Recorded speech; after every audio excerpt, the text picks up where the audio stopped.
Assalamualaikum, halo semuanya. Kita bertemu lagi. Kali ini kita akan membahas objek studi geografi. Objek studi geografi. Objek yang dipelajari di dalam geografi. Apa sajakah itu? Cekidot.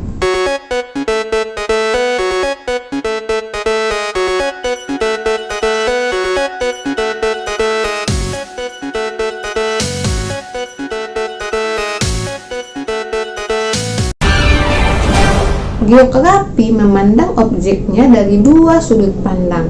Yang pertama adalah apa yang akan dipelajari di dalam geografi itu. Kemudian yang kedua, bagaimana pendekatan yang dilakukan geografi ketika terjadi masalah pada objek yang dipelajarinya. Jadi ada dua ya. Yang pertama adalah apa objeknya, yang kedua pendekatan apa yang dilakukan ketika terjadi masalah. Apa objeknya ini di dalam geografi dinamakan dengan objek material. Pendekatan yang digunakan dinamakan dengan objek formal.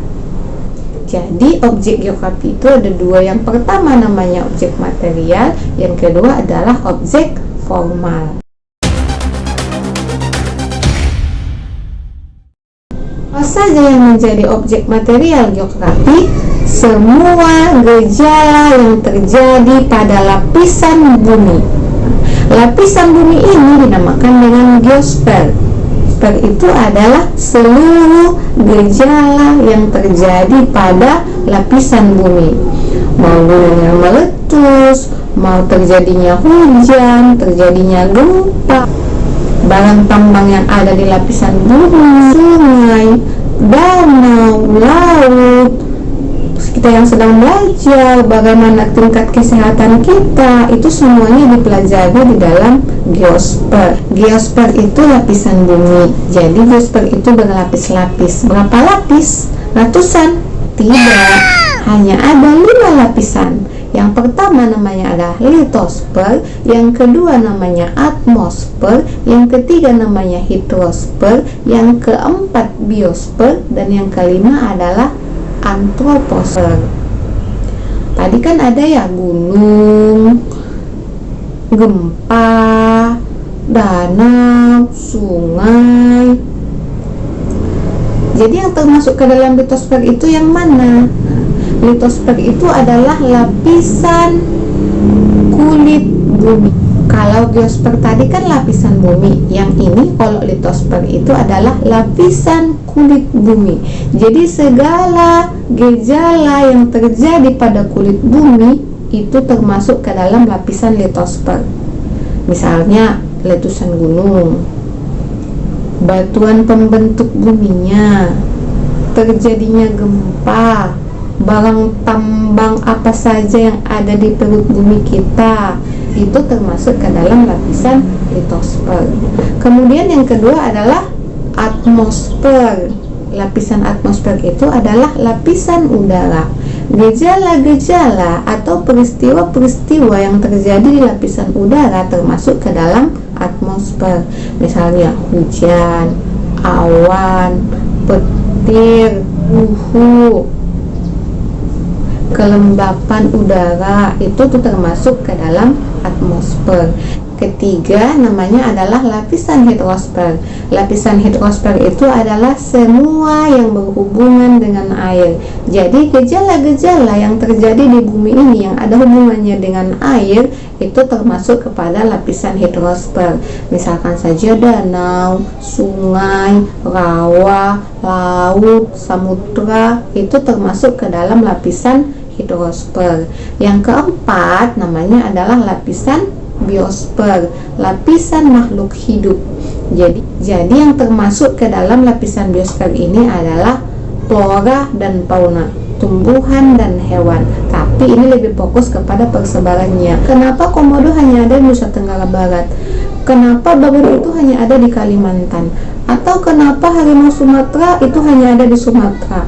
Kalau flora misalnya, kenapa kayu ulin itu hanya tumbuh di daerah hutan hujan tropis? Kenapa padi itu tumbuhnya itu di dataran rendah? Itu termasuk kepada lapisan biosfer.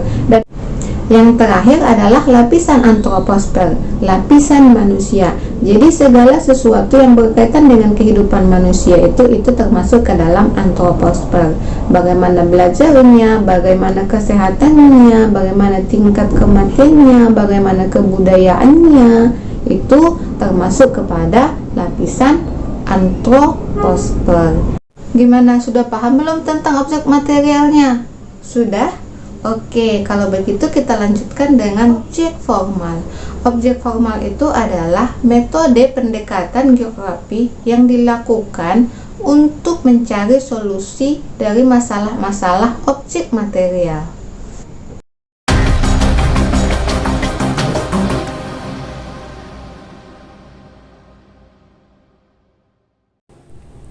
Ada 3 pendekatan di dalam geografi. Yang pertama pendekatan keruangan atau spasial, yang kedua pendekatan ke lingkungan atau ekologikal, yang ketiga pendekatan kewilayahan atau kompleks kewilayahan. Pendekatan keruangan digunakan untuk mengkaji permasalahan geografi yang faktor penyebabnya didominasi oleh faktor fisik atau alam. Pendekatan yang kedua adalah pendekatan ke lingkungan atau ekologi. Digunakan mengkaji permasalahan geografi yang faktor penyebabnya adalah perilaku manusia. Pendekatan yang ketiga adalah pendekatan kompleks kewilayahan atau regional. Digunakan untuk mengkaji permasalahan yang ada hubungannya dengan wilayah lainnya. Faktor yang mendominasi bisa alam, bisa juga manusia, atau bisa keduanya, alam dan juga manusia. Sekarang coba perhatikan permasalahan geografi berikut ini dan tentukan metode geografi mana yang paling cocok untuk setiap kasus.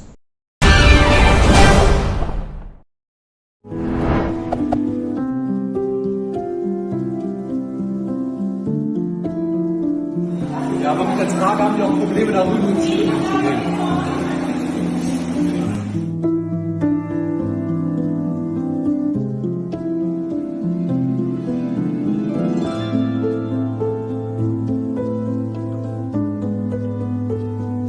Voilà, 6 heures du matin, regardez toutes les voitures.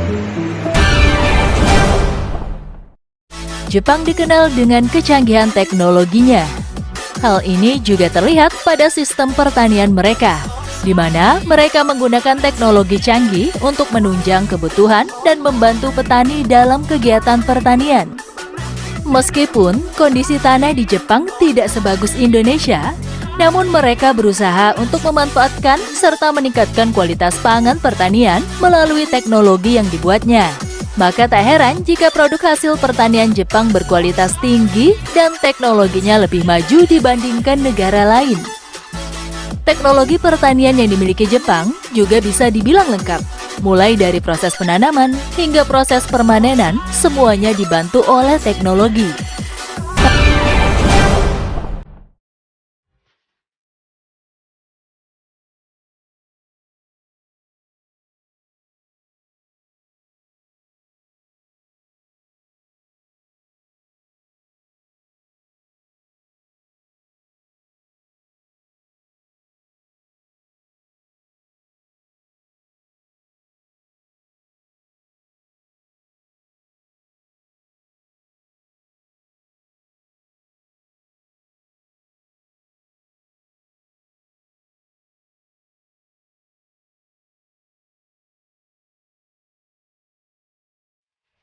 Kasus yang pertama adalah banjir. Penyebab terjadinya banjir adalah cuaca yang buruk di Eropa Barat. Cuaca itu merupakan faktor fisik atau alam. Jadi, karena penyebabnya adalah faktor alam, maka pendekatan yang digunakan adalah pendekatan keruangan atau spasial. Untuk kasus yang kedua, untuk penggunaan teknologi pertanian di Jepang, ini menggunakan pendekatan ekologikal atau ke lingkungan. Kenapa? Karena yang mendominasi pada kasus ini adalah manusia yang membuat teknologi. Kemudian kasus yang ketiga tentang pandemi COVID. Yang ini digunakan adalah pendekatan kompleks kewilayahan atau regional. Kenapa? Karena dalam kasusnya ini melibatkan banyak wilayah, bahkan sampai 118 wilayah. Jika kamu memilihnya dengan benar, berarti kamu sudah bisa memahami tentang pendekatan geografi. Dalam menyelesaikan kasus-kasus geografi, para ahli geografi selalu berpegang teguh kepada prinsip 5W dan 1H. What, apa, where, di mana, when, kapan, why, kenapa, who, siapa, dan how, bagaimana. Jika prinsip 5W dan 1H diterapkan pada kasus yang pertama, misalnya, apa yang terjadi? Banjir bandang.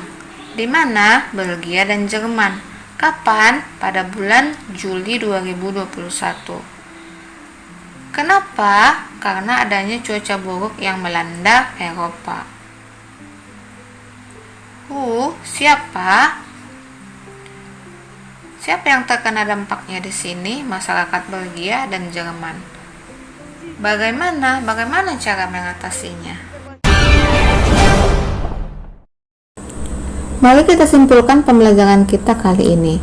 Objek studi geografi itu ada dua, yaitu objek material dan objek formal. Objek material itu adalah seluruh geosfer yang terdiri dari 5 lapisan: litosfer, atmosfer, hidrosfer, biosfer, dan antroposfer. Kemudian, objek formal itu ada 3. Yang pertama pendekatan keruangan, yang kedua pendekatan ekologi, dan yang ketiga adalah pendekatan kompleks keruangan.